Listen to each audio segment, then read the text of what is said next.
decision to attempt the field goal in that situation? Yeah, I kind of made that decision before the third down call. We'd kind of been in 4-down mode that whole drive and calling plays on third down to make sure we'd be in manageable force. And we had a good play call and decided kind of before that, let's take a shot to hit one here. And, again, we had I think Samari was open enough to get the first down. We had the shallow cross open and we missed it. The drive in the first half, we had a 3rd and 8, I think, and I ran a play to try to get to a point where we could go for 4th down. So you kind of make that decision on 3rd down. And at that point in the game, early in the 4th quarter, the way our defense was playing, I thought a field goal would give us a chance. Were you trying to line up going for it on 4th down in the first quarter when you had the negative run, I think, on 3rd and 2? Yeah, that was the play. Adrian ran it. I think that's what you're talking about. It was the running back kept it. It was 3rd and 2, got stuffed going in. I don't remember that. Jordan, what do you know about the variables about your kickers all season long? I know hindsight's 20/20, but we're in that mode. Do you rethink that decision to not go for the 4th down? Yeah, absolutely. That was a chip shot. He's been kicking really well. Wish I had it back now. Obviously, second guess yourself. But again, to try to make it a 3-point game, that's the right football decision. Whether or not it was the right situational decision, knowing what I know now, I would have done something. Scott, what do you make of the special teams all day? Just some errors in the punt game, and obviously the field goals too, and how that contributed to everything. Yeah, again, you'll never get me to run down any one kid. I would never do that. These are my guys. I love them. But it isn't special teams right now, it's specialists, and that's been kind of the issue for a while. Coach, your thoughts on pass protection overall today? Not good enough. We had to run a lot of max. No, they're really good. I should have started this whole thing with that. They got an elite talent at every position. I thought our secondary, they gave up a lot of yards to one kid, but just overall, them battling against that caliber of player was impressive. That caliber of running back and giving up the rushing yards that we did. Man, these guys are fighters. There's some things we're not doing well enough, and I think this far into the season, everybody sees some of those things. One of them's pass pro. We just got to be better.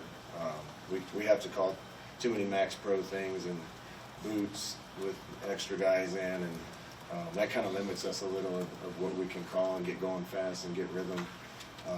And kind of limits the routes you can run, and that's something we just got to keep working on. We're young up front. There's some guys banged up front. Losing Teddy certainly didn't help, but in general, people get on Adrian pretty hard. Sometimes he deserves it. Sometimes we got to do a better job around him, and protection's one of his areas. He didn't look real comfortable running the ball early in the game, but he did in the second half. I mean, did you sense that he sort of got into a rhythm as the game went on? Yeah, listen, again, I've been on the high side around here and the left side around here, and Adrian's been playing with a broken jaw and a high ankle sprain, and I feel good going into bye week saying that because he's past it, but he's showing a lot of grit and toughness. Those two things are obviously going to make you a little bit different player, and I agree with you in the second half. I thought he took off and got us tough yards. Was there ever a thought about trying to use Logan at least as a runner? Because he is, unless he's not full speed in that.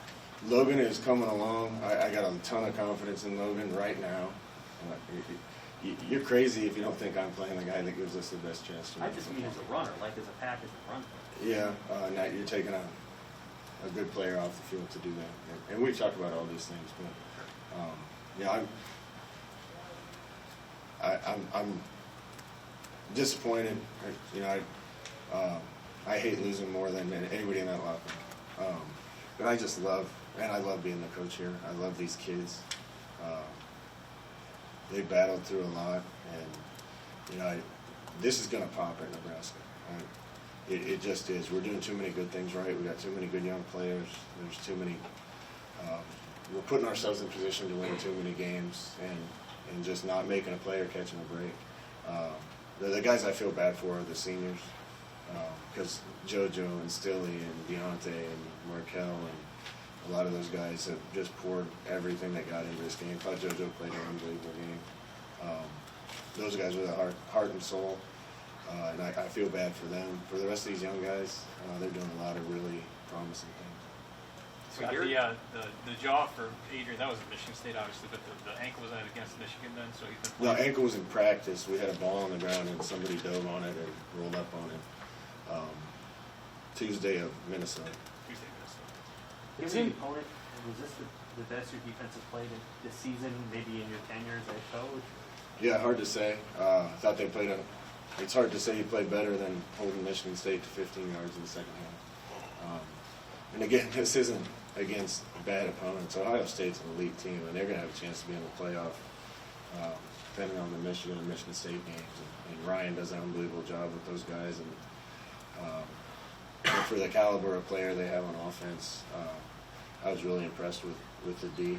And secondary in particular, we gave up the one long one, and the one kid had a lot of plays. But yeah, those are some elite receivers, and they got it. Scott, how difficult have those discussions been internally with Adrian in playing with a broken jaw as you went week to week? Did he risk hurting that earlier in the year after? Yeah, he had about 3 decisions, and I'll let him talk about it more, his decision to do it. He had about 3 decisions, one that would have kept him out for a while, and one for the rest of the year, and one to go.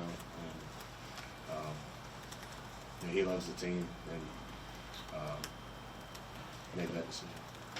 How do you balance where this feeling probably today where you're so close against an elite team with also the big picture record and the bowl game now being out of the question? Yeah, listen, like I said, man, I bleed for Nebraska.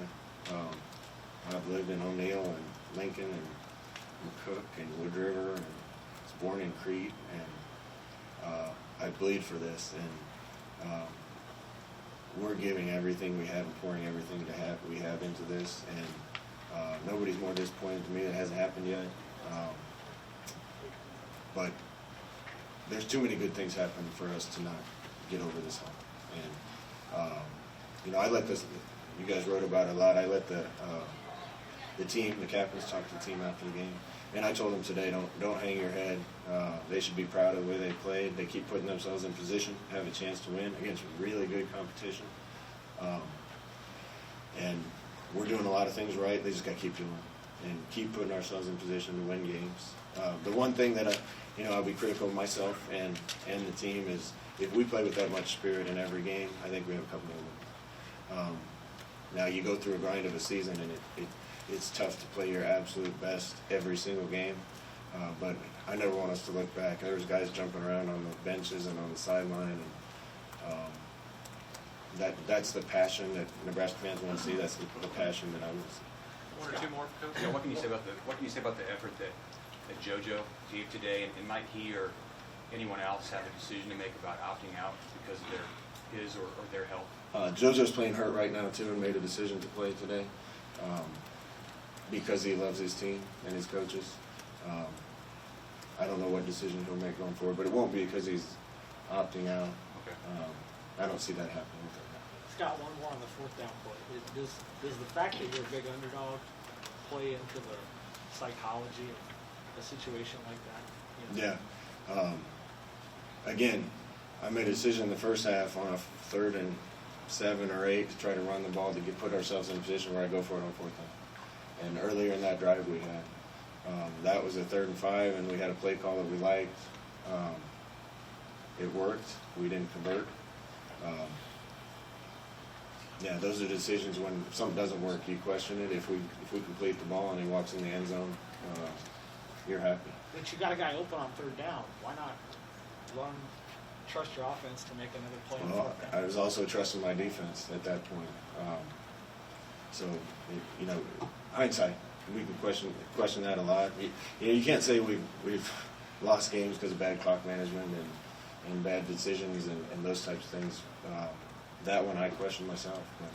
But if we hit the play, we're not talking about it. Coach Last Sevion one for Coach. Morrison, was he dealing with it? Say missed a couple of days of practice because of a family issue and wasn't available. Good. Thanks. Coach.